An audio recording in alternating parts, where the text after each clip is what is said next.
No one in the city dared to speak his name aloud, yet everyone knew the story. The most feared Mafia boss in the region, a man who could silence enemies with a single phone call, was losing control of the only thing he could never command, his own twin daughters, who cried every night as if haunted by something no doctor could explain, until one quiet, poor maid stepped forward and did something so shocking that it would unravel secrets buried deeper than blood and loyalty. It began on a rain-soaked night when thunder rolled over the iron gates of the Varelli estate, a fortress disguised as a mansion on the edge of the city, where Alessandro Varelli stood alone in a dark hallway, his tailored suit hanging loosely on his exhausted frame, his sharp eyes dulled by sleepless nights, listening to the relentless cries echoing from the nursery like an accusation he could not escape. Once, he had ruled the underworld with precision and fear, but now he ruled only silence and sorrow, because a year earlier, his wife Isabella had died during childbirth, leaving behind twin girls, Alara and Serafina, whose existence was both a miracle and a curse. And from the very first night they came home, something was wrong, not medically wrong, not visibly wrong, but emotionally, spiritually, unbearably wrong, as if the baby sensed something no one else could see. Doctors came from abroad. Specialists ran endless tests. Psychologists offered theories about trauma, genetics, and stress. Yet every report ended with the same sentence: perfectly healthy infants. And still, every night at exactly the same hour, the twins would wake screaming in unison, their tiny fists clenched, their eyes wide open, their voices piercing the marble walls of the mansion, while Alessandro sat outside their room like a defeated soldier, gripping a glass of untouched whiskey, wondering how a man who controlled crime syndicates, politicians, and billionaires could be powerless before two fragile children. Servants whispered among themselves, some claiming the house was cursed, others saying Isabella's spirit had never left, and many quietly resigned, unable to endure the nights of endless crying and the tension that hung in the air like smoke, until one day, a new maid arrived. Her name was Mira Hale. A girl barely in her mid-20s, thin, soft-spoken, dressed in worn clothes, with eyes that carried both sadness and quiet strength. Someone no one noticed at first because in the Varelli world, power mattered more than humility, and Mira had none, only a small suitcase, a modest resume, and a past she never spoke about. She cleaned silently, avoided eye contact, and listened more than she talked, but every night, as she wiped floors and polished silverware, she heard the twins' cries and felt something inside her tighten, as if their voices were calling directly to her. And while others covered their ears or complained under their breath, she stopped working and listened, not with irritation, but with something close to grief. One evening, when the cries grew louder than usual, Alessandro stormed into the nursery with his personal doctor and head of security, his voice sharp with frustration, demanding answers that no one could give, while nurses tried to calm the babies without success. And in the chaos, Mira stood quietly at the doorway, her hands trembling as she watched the twins struggle for breath between sobs, until something impulsive, dangerous, and completely unexpected pushed her forward. She stepped into the room without permission, ignoring the shocked stares of the staff and the cold glare of Alessandro, and before anyone could stop her, she spoke in a low, steady voice that cut through the noise, asking a question no one had dared to ask before. "May I hold one of them?"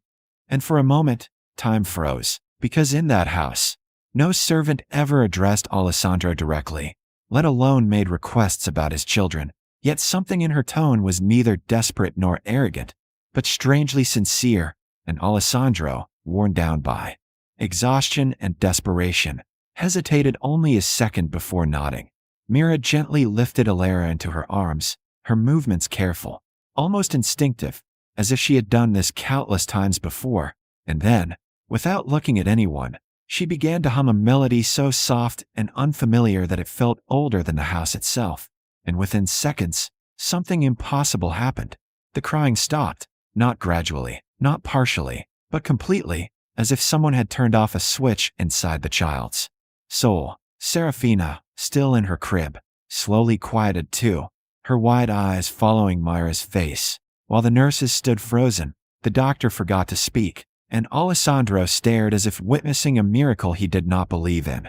The silence felt heavier than the screams had been, and for the first time in months, the nursery was filled not with terror, but with peace.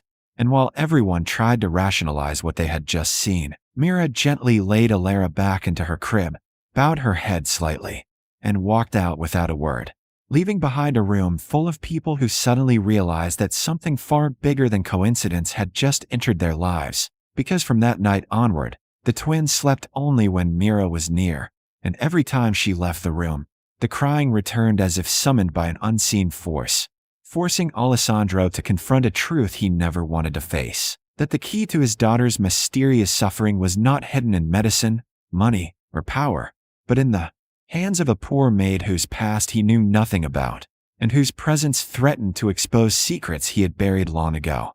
By the third night after Mira Hale touched the twins, Alessandro Varelli understood that what had happened in the nursery was not a coincidence but a warning, because every rule of his world was built on control, and yet the only thing that brought peace to his daughters was a girl he had never investigated, never trusted, and never invited into his empire.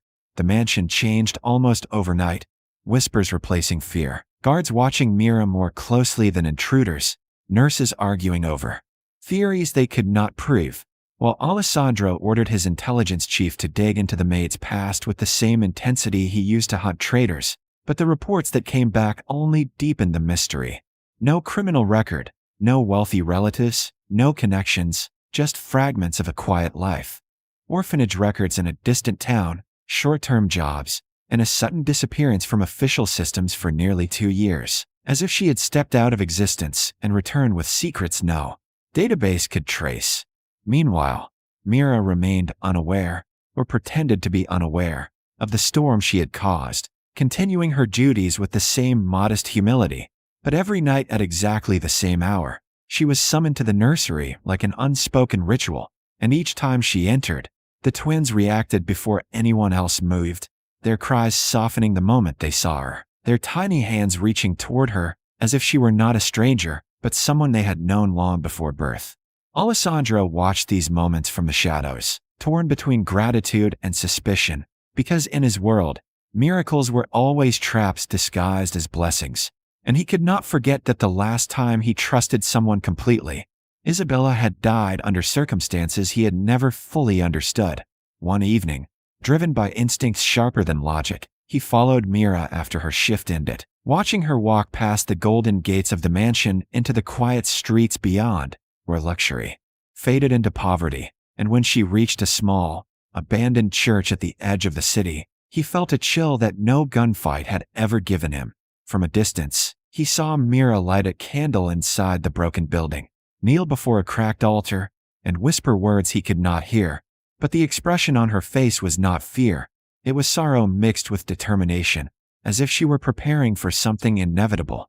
The next day, Alessandro confronted her in his private study, a room where no servant had ever been invited before. His voice calm but dangerous as he asked her how she had managed to soothe his daughters when doctors and specialists had failed. And for a moment Mira hesitated, her eyes lowering not in guilt but in pain, before she answered quietly that some children cried not because of illness, but because of memories they were too young to explain, a sentence that struck Alessandro harder than any threat, because it suggested something impossible, that the twins remembered something they should never have known. He demanded clarity, but Mira refused to elaborate, saying only that the girls were afraid of being alone, afraid of losing what they had never truly had. And when Alessandro pressed further, her voice trembled for the first time as she warned him that some truths, once revealed, could destroy families forever. Her words haunted him throughout the night, especially when he noticed subtle changes in the twins. Alara staring at corners of the room, as if someone invisible stood there, Serafina flinching whenever Alessandro raised his voice, and both girls clinging to Mira with a desperation that felt older than their age. Tensions escalated when the head of security reported an attempted intrusion near the mansion's perimeter, a group of unknown men asking questions about the twins, and Alessandro immediately suspected rival syndicates. Yet something about the timing felt too precise, too deliberate, as if someone else knew about the girl's condition and was waiting for the right moment to strike. That same night, Mira did something that crossed a line no servant had ever dared to cross.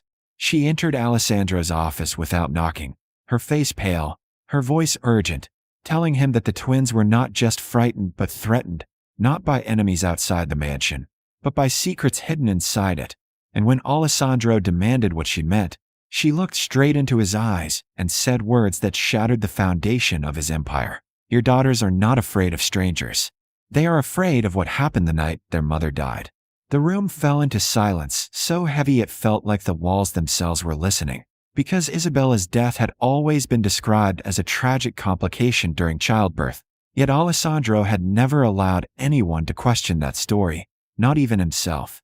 And now, a poor maid with no power, no status, and no right to speak was implying that the truth was far darker than he had ever imagined, forcing him to confront a possibility that terrified him more than any rival mafia boss, that his own past might be the reason his daughters could not sleep, and that Mira Hale was not just a maid, but the only person brave enough to reveal the unthinkable. When Mira Hale spoke the truth aloud, Alessandro Varelli felt something he had not felt in decades. Not fear of enemies, not fear of betrayal, but fear of himself, because the night Isabella died had always existed in his memory like a locked room he refused to enter.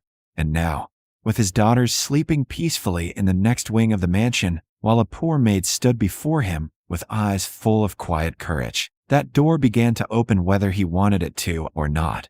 He dismissed his guards, ordered the servants away, and for the first time since becoming a crime lord, he sat down not as a boss, but as a man haunted by his own past, demanding Mira tell him everything she knew.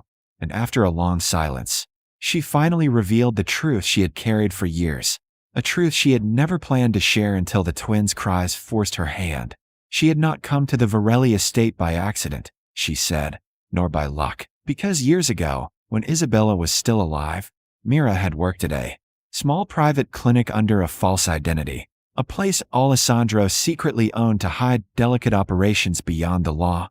And on the night Isabella went into labor, Mira had been the junior assistant assigned to the delivery room, watching helplessly as tension filled the air, not because of medical complications, but because Alessandro had arrived furious after receiving news of a betrayal within his organization, his anger so intense that it poisoned the room itself. Isabella, exhausted and terrified, had begged him to leave, to calm down, to let the doctors work, but Alessandro had refused, convinced that enemies were closing in and that every second mattered. And in that chaos, his shouting, his threats, his violent energy had pushed the doctors into mistakes, rushed decisions, and panic, until something irreversible happened. Isabella suffered complications that might have been prevented if the room had not been consumed by fear, and when she died, the official story was written as fate. But Mira had known the truth all along. Isabella did not die because of destiny. She died because of the storm Alessandro brought into the room. As Mira spoke, Alessandro felt his world collapse piece by piece, because power had always made him believe he controlled outcomes. Yet now he understood that his greatest failure was not losing a war, but destroying the one person he loved without ever pulling a trigger. He tried to deny it, to argue, to justify, but his voice broke under the weight of memories he had buried. Isabella's last glance, the trembling hands of the doctors, the silence that followed her final breath. And for the first time, he saw himself not as a king, but as the cause of everything his daughters feared. Mira's final revelation was the most devastating of all. The twins, she believed, were not haunted by ghosts, but by emotions they had absorbed before birth.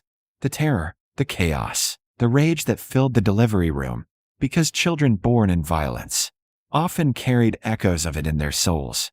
And every night they cried not because of illness, but because their hearts remembered a pain they could not name. The truth shattered Alessandro's pride, but it also gave him something he had never possessed: responsibility. And that night, he walked into the nursery not as a feared mafia boss, but as a father seeking forgiveness, kneeling beside the cribs while Mira watched silently from the doorway. And when Alara opened her eyes and Serafina reached out toward him, Alessandro did something unimaginable. He cried, not in secret, not in rage, but openly. whispering apologies to children too young to understand words but old enough to feel sincerity. And as he promised them that the violence of his world would no longer touch their lives, something changed in the mansion forever. Days later, Alessandro began dismantling parts of his empire, cutting ties with brutal allies, investing in legitimate businesses, and quietly funding orphanages and clinics, not for reputation, but as a personal debt to a woman he had lost and daughters he nearly lost to his own darkness, while Mira remained in the mansion not as a maid, but as a guardian presence the twins trusted more than anyone else. And though Alessandro offered her money, protection, and status, she refused everything except one request: that he never lie to his daughters about who he truly was. Months passed, and the twins began sleeping through the night without tears, their laughter replacing screams that once haunted the halls. But the greatest transformation was not theirs, it was Alessandro's, because every time he heard their laughter, he remembered the cost of silence, the danger of unchecked power, and the fragile line between fear and love. And though the world outside still feared his name, inside the Varelli mansion, he was no longer a mafia boss ruling with terror, but a father rebuilding a family from the ruins of his own past.